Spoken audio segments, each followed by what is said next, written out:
చూపాడంటే క్రిందటిసారి ఏదైతే జగన్ అధిష్టానంతో ద్వేషించి కాంగ్రెస్ అధిష్టానంతో తిరగబడి యువతలకు వచ్చినప్పుడు వివేకానంద రెడ్డి ఇతనికి వ్యతిరేకంగా పోటీ చేశాడు, విజయమ్మకి వ్యతిరేకంగా పోటీ చేశాడు, జగన్కి వ్యతిరేకంగా ఇప్పుడు ఆయన రవీంద్రనాథ్ రెడ్డి కదా పోటీ చేశాడు. ఆ టైంలో పోటీ చేయించింది సునీత వాళ్ళ అల్లుడు కలిపి.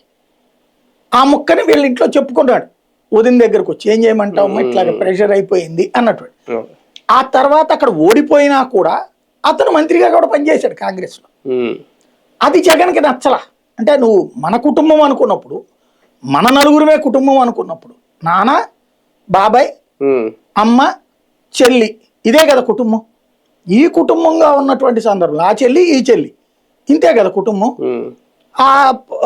అటు పక్కన చెల్లి వాళ్ళ భర్త, ఇటు తన భార్య, అంటే ఈ 6, అటు చెల్లి వాళ్ళ భర్త షర్మిల వాళ్ళ భర్తతో కలిపితే 7. ఇది ఒక చిన్న కుటుంబం. అలాంటిది ఆ రోజున జగన్ కూర్చున్నా, విజయమ్మ కూర్చున్నా, అంతకుముందు ఏంటి, వివేకానంద రెడ్డి గెలిపించేవాడు రాజశేఖర రెడ్డిని కానీ వాళ్ళ కుటుంబాన్ని జగన్ అయినా మొత్తం అతనికే ప్లానింగ్ అంతా తెలుసు అనేటటువంటిది ఫీలింగ్ ఉండేది.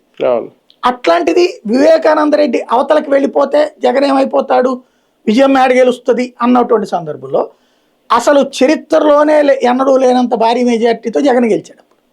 చరిత్రలోనే ఎన్నడూ లేనంత, ఇవాటికి కూడా హైయెస్ట్ ఓటు మెజార్టీ. విజయమ్మ ఘన విజయం సాధించినారు.